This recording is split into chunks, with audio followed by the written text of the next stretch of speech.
Hello friends, कैसे हैं आप सब। क्या आप जानते हैं सीरीज के दूसरे पार्ट में आज मैं फिर से आपके सामने हाजिर हूँ। आज हम महत्वपूर्ण दो तथ्यों के बारे में बात करेंगे। प्रथम महत्वपूर्ण तथ्य है कि ऐसे कौन से शासक थे जयपुर के कछवाहा राजवंश के जिन्होंने तीन मुगल सम्राट के साथ में कार्य किया, ये समकालीन थे। क्या आप जानते हैं? अगर आप जानते हैं तो कमेंट बॉक्स में यस या नो में आंसर दीजिएगा। ये एग्जाम पॉइंट ऑफ व्यू से बहुत महत्वपूर्ण है और कई बार एग्जाम में पूछा जा चुका। तो क्वेश्चन है कि ऐसे कौन से कछवाहा शासक थे, जयपुर राजवंश के शासक थे, जिन्होंने तीन मुगल सम्राटों के साथ कार्य किया। तो वो है मिर्जा राजा जय सिंह प्रथम। कौन थे? मिर्जा राजा जय सिंह प्रथम। मिर्जा राजा जय सिंह। इन्होंने तीन मुगल सम्राट क्रमशः जहांगीर, शाहजहां और औरंगजेब के साथ में कार्य किया। इनका समय था 1621 से 1667। 1667 तक इनका कार्यकाल रहा था। इन्होंने शिवाजी के साथ में दक्षिण में जाकर पुरंदर की संधि की थी। पुरंदर की संधि शिवाजी और मिर्जा राजा जय सिंह के बीच में 1665 में हुई थी। ये एग्जाम में बहुत पूछा जाता है, बहुत बार पूछा गया है। पुरंदर की संधि में जयपुर के कौन से शासक थे जिनके द्वारा शिवाजी के साथ ये संधि की गई? तो वो संधि थी पुरंदर की संधि के नाम से जाना जाता था। इसके अलावा एक महत्वपूर्ण तथ्य और है, इनके दरबार में एक दरबारी कवि थे जिनका नाम था बिहारी लाल, जिन्होंने बिहारी सतसई की रचना की। कौन सा था? बिहारी सतसई। बिहारी सतसई इतनी महत्वपूर्ण थी और बिहारी लाल की इतनी विद्वता थी कि उनके एक एक दोहे पर मिर्जा राजा जय सिंह ने उनको एक एक स्वर्ण मुद्रा प्रदान की। तो आप इससे ध्यान कर सकते हैं कि बिहारी लाल कितने महत्वपूर्ण और विद्वान दरबारी कवि थे। तो दोस्तों, ये भी एग्जाम में पूछे जाते हैं, ये आपकी नॉलेज के लिए भी बहुत महत्वपूर्ण है, ध्यान रखिएगा। बिहारी सतसई की रचना बिहारी लाल ने की थी, जिनके एक एक दोहे पर एक एक स्वर्ण मुद्रा मिर्जा राजा जय सिंह ने उनको प्रदान की थी। मिर्जा राजा जय सिंह अलग है, सवाई जय सिंह अलग है। सवाई जय सिंह के बारे में मैं अगले वीडियो में आपको बताऊं। दूसरा महत्वपूर्ण तथ्य, आपने पद्मावत मूवी तो देखी ही होगी। क्या आप पद्मावत मूवी के बारे में जानते हैं? पद्मावत किसने लिखी? रानी पद्मिनी कहाँ की थी? और अलाउद्दीन खिलजी के बारे में। तो अगर आप जानते हैं तो कमेंट बॉक्स में लिखिएगा उसके बारे में। मैं आपको बताता हूं। पद्मावत शेर शाह सूरी के समय मलिक मोहम्मद जायसी द्वारा 1540 में रचित ग्रंथ है पद्मावत, जिसमें रानी पद्मिनी, रावल रतन सिंह और अलाउद्दीन खिलजी के बारे में एक कहानी लिखी गई। मैं पद्मिनी के बारे में आपको बताता हूं। रानी पद्मिनी सिंहल द्वीप, जो कि श्रीलंका के नाम से जाना जाता है, सिंहल द्वीप के राजा गंधर्व सेन की पुत्री थी, जिसके पास एक बोलने वाला तोता, जिसको हीरामन तोता कहते थे, वो था। और वही तोता रानी पद्मिनी और रावल रतन सिंह के विवाह का माध्यम बना। इनकी कहानी कुछ इस तरीके से है। रानी पद्मिनी और रावल रतन सिंह का विवाह हुआ। रावल रतन सिंह के दरबार में एक तांत्रिक था जिसका नाम था राघव चेतन, जिसकी कुदृष्टि रानी पद्मिनी पे पड़ी। तो वहां से उसको देश निकाला दे दिया गया। कौन था? राघव चेतन। ये राघव चेतन सीधे कहाँ गया? अलाउद्दीन खिलजी के पास। अलाउद्दीन खिलजी के पास।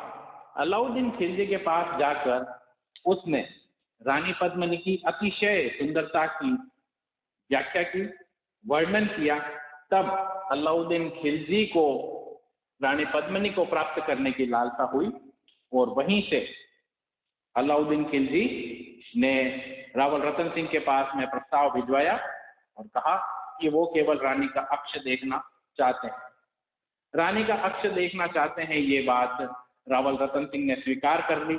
और जब उसने रावल रतन सिंह ने अलाउद्दीन खिलजी को रानी का अक्ष दिखाया, तब धोखे से उसने रावल रतन सिंह को कैद कर लिया। तब उसने ये मांग की कि रावल रतन सिंह को तभी छोड़ा जाएगा जब इसके बदले में पद्मिनी हमारे पास आए। तब पद्मिनी ने अपने चाचा और भाई गोरा और बादल के साथ में मिलकर दिल्ली की ओर कूच किया। कुल 1600 डोलियां के साथ में, प्रत्येक डोली में एक एक वीर योद्धा और 4-4 वीर कहार के साथ में वो लोग वहां गए और युद्ध करके वहां से रावल रतन सिंह को छुड़वा कर लेके आए। कुछ समय बाद पुनः अलाउद्दीन खिलजी ने चित्तौड़ पर आक्रमण किया, जो कि 1303 ईस्वी में हुआ था। 1303 ईस्वी में अलाउद्दीन खिलजी ने रावल रतन सिंह में के ऊपर चित्तौड़ में आक्रमण किया। चित्तौड़ पर आक्रमण करने के पद्मिनी के अलावा और भी कारण थे, जिसमें चित्तौड़ की सामरिक महत्वता भी मानी जाती है। गुजरात और मालवा की तरफ जाने के लिए चित्तौड़ दुर्ग जो है रास्ते में पड़ता था और अपनी अभेद्यता के कारण वो बहुत मशहूर था, इसलिए अलाउद्दीन उसको अपने अंडर करना चाहता था। इसके बाद जब उसने आक्रमण किया चित्तौड़ दुर्ग पर, तब गोरा बादल ने अपना अप्रतिम शौर्य दिखाते हुए वीरगति को प्राप्त हुए। रावल रतन सिंह के नेतृत्व में केसरिया हुआ। केसरिया और रानी पद्मिनी के नेतृत्व में जौहर की रस्म पूर्ण हुई और ये मेवाड़ का प्रथम साका कहलाता है। 1303 ईस्वी मेवाड़ का प्रथम साका। इसमें युद्ध करने के बाद अलाउद्दीन खिलजी ने चित्तौड़ का किला खिज्र खान को सौंप दिया और उसके बाद इसका नाम खिजराबाद रख दिया। ये एग्जाम में पूछा जाता है कि खिजराबाद किस किले का दूसरा नाम था, या अलाउद्दीन खिलजी ने खिजराबाद किस किले का नाम रखा, तो ये चित्तौड़गढ़ दुर्ग था। उसके बाद पद्मावत में मलिक मोहम्मद जायसी लिखता है कि अगर इस कथा के तत्व को, इस कथा के मर्म को कोई समझना चाहे तो वो चित्तौड़ के दुर्ग को शरीर माने, चित्तौड़ के दुर्ग को शरीर माने, रावल रतन सिंह को हृदय माने, रानी पद्मिनी को बुद्धि माने और अलाउद्दीन खिलजी को माया माने। इस दृष्टि से अगर इस कथा को देखा जाएगा तो इस कथा के मर्म को समझ पाएंगे।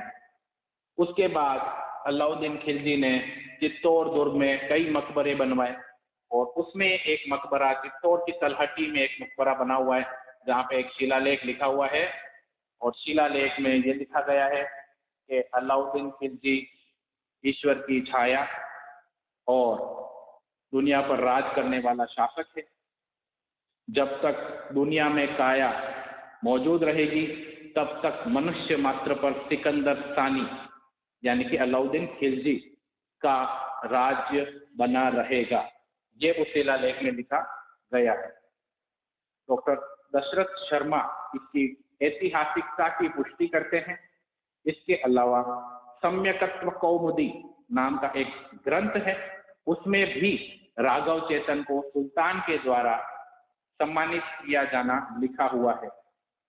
तो इस तरीके से हम पद्मिनी की ऐतिहासिकता को सिद्ध करते हैं। दोस्तों, आपको ये जानकारी कैसी लगी आप कमेंट सेक्शन में जरूर लिखिएगा। आप मुझे इंस्टाग्राम पर फॉलो कर सकते हैं। मेरी आईडी है ABHINAB435। इस पर आप मुझे इंस्टाग्राम पर फॉलो कर सकते हैं। ध्यान रखिएगा अंडरस्कोर है सब में और फिर 435, यहाँ से आप मुझे इंस्टाग्राम पर फॉलो कर सकते हैं।